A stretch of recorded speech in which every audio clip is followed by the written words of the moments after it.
కర్ణాటక తదుపరి ముఖ్యమంత్రిగా డీకే శివకుమార్ పగ్గాలు చేపట్టనున్నారు. ఈ సాయంత్రం బెంగళూరులో జరిగిన కాంగ్రెస్ శాసనసభాపక్ష సమావేశంలో సీఎల్పీ నేతగా డీకే శివకుమార్ ఏకగ్రీవంగా ఎన్నికయ్యారు. మాజీ సీఎం సిద్దరామయ్య డీకే పేరును ప్రతిపాదించగా ఎమ్మెల్యేలంతా సమర్థించారు. దీంతో కర్ణాటక కాంగ్రెస్ సీఎల్పీ నేతగా డీకే శివకుమార్ ఏకగ్రీవంగా ఎన్నికైనట్లు ఏఐసీసీ పరిశీలకులు ప్రకటించారు.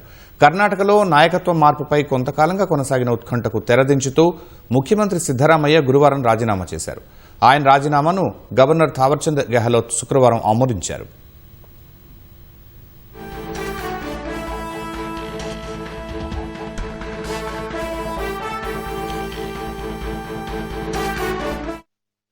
కర్ణాటక కొత్త ముఖ్యమంత్రి డీకే శివకుమార్ ప్రమాణ స్వీకారోత్సవం జూన్ 3న జరగనుంది. ఈ మేరకు కర్ణాటక కాంగ్రెస్ కార్యనిర్వాహక అధ్యక్షుడు జీసీ చంద్రశేఖర్ ప్రకటించారు. డీకే శివకుమార్ ప్రమాణ స్వీకారోత్సవం లోక్ భవన్లో జరుగుతుందన్నారు. ఈ కార్యక్రమం నిరాడంబరంగా నిర్వహించాలనే ఉద్దేశంతోనే సీఎం ప్రమాణ స్వీకారోత్సవ వేదికను లోక్ భవన్కు మార్చినట్లు చంద్రశేఖర్ చెప్పారు. ట్రాఫిక్ రద్దీ తలెత్తకుండా, ప్రజలకు ఇబ్బంది కలగకుండా ఉండేందుకు పార్టీ కార్యకర్తలు, మద్దతుదారులు ఎవరు కూడా లోక్ భవన్కు రావద్దన్నారు. పార్టీ నిర్ణయానికి అందరూ సహకరించాలని కర్ణాటక పీసీసీ కార్యనిర్వాహక అధ్యక్షుడు చంద్రశేఖర్ కోరారు.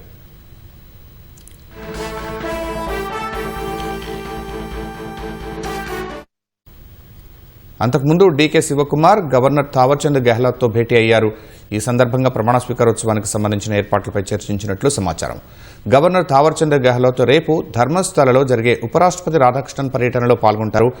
గవర్నర్ రేపు అందుబాటులో ఉండే అవకాశం లేనందున సీఎల్పీ భేటీకి ముందే డీకే శివకుమార్ లోక్ భవన్లో ఆయనతో భేటీ అయినట్లు పార్టీ వర్గాలు తెలిపాయి.